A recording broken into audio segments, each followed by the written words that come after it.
अस्सलाम वालेकुम dear student.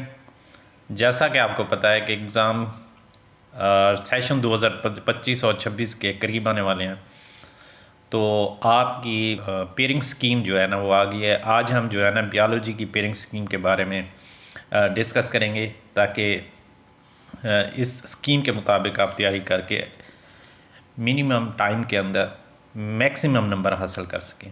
तो चैप्टर 10 से लेकर 18 तक हैं और इसी तरह ये आपका जो पोर्शन है वो MCQs वाला है और ये शॉर्ट क्वेश्चन वाला है और इसी तरह लॉन्ग क्वेश्चन है। पैटर्न के मुताबिक जो क्वेश्चन नंबर 1 होता है वो आपका MCQs होता है और MCQs टाइप होता है। तो उसमें देखें कि क्वेश्चन नंबर 1 के अंदर जो 12 आपके MCQs होते हैं उसमें चैप्टर नंबर 10 से 1 आएगा, 11 से 1 आएगा, 12 से, 13 से, इसी तरह 14, 15 और 16 में से ये 3 चैप्टर ऐसे हैं जिनमें MCQs आपके दो आएंगे, दो आएंगे। इसी तरह 17 और 18 के अंदर एक एक आएगा। तो टोटल मिला के आपके जो MCQs होंगे वो 12 हो जाएंगे। इसी तरह आपका शॉर्ट क्वेश्चन का क्वेश्चन नंबर 2 होता है, 3 होता है और 4 होता है। अब इसमें आपको क्वेश्चन नंबर 2 के अंदर 5 अटैम्प्ट करने होते हैं, 3 के अंदर भी 5 अटैम्प्ट करने होते हैं, 4 के अंदर भी 5 अटैम्प्ट करने होते हैं। टोटल आपके जो होते हैं 8 शॉर्ट क्वेश्चन होते हैं, उसमें से आपने 5 जो होते हैं ना वो आपने अटैम्प्ट करने होते हैं। और इसी तरह आपके लॉन्ग क्वेश्चन 3 होते हैं जो क्वेश्चन नंबर 5 होता है, 6 होता है, 7 होता है। और यहाँ पे भी आपको चॉइस मिलती है कि आपको कोई से भी 2 क्वेश्चन जो है ना लॉन्ग वो अटैम्प्ट कर सकते हैं।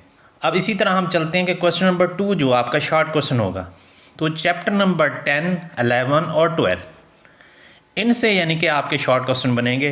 अब जो आपका चैप्टर नंबर 10 है वहाँ से 3 शॉर्ट क्वेश्चन आएंगे, 11 से 2 आएंगे और इसी तरह 12 से 3 आएंगे। तो टोटल 8 होंगे। 8 में से आपने क्या करना है, 5 अटैम्प्ट करने हैं।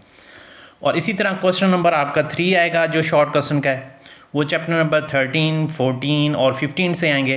तो 13 जो चैप्टर है आपका वहाँ से 3 शॉर्ट क्वेश्चन आएंगे, 14 से 2 आएंगे, इसी तरह 15 से 3 आएंगे। टोटल जो आपके शॉर्ट क्वेश्चन होंगे वो 8 होंगे। इसी तरह जो शॉर्ट क्वेश्चन का क्वेश्चन नंबर 4 है वो चैप्टर नंबर 16, 17 एंड 18।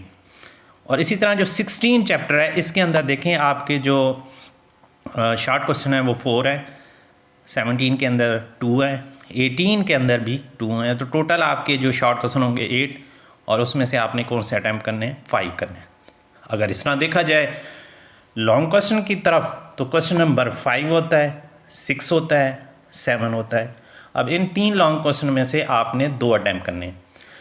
अब जो लॉन्ग पेपर के अंदर क्वेश्चन नंबर 5 होगा तो वो चैप्टर नंबर 11 और 12 से होगा। और इसी तरह आपका क्वेश्चन नंबर 6 जो सेकंड लॉन्ग क्वेश्चन होगा वो आपका 12 और 14 चैप्टर से होंगे। और इसी तरह क्वेश्चन नंबर जो 7 होगा वो 17 और 18 जो आपके चैप्टर हैं वहाँ से होंगे। अब ये जो 11 है आपका जो चैप्टर वो होम्योस्टेसिस वाला है और जो आपका 13 है वो जॉइंट्स वाला है। तो ये दोनों चैप्टर मिला के एक लॉन्ग क्वेश्चन बनेगा। इसी तरह आपका जो 12 है वो कोऑर्डिनेशन वाला है और इसी तरह 14 जो चैप्टर है वो आपका रिप्रोडक्शन वाला है। तो ये 2 चैप्टरों से एक आपका लॉन्ग क्वेश्चन बनेगा।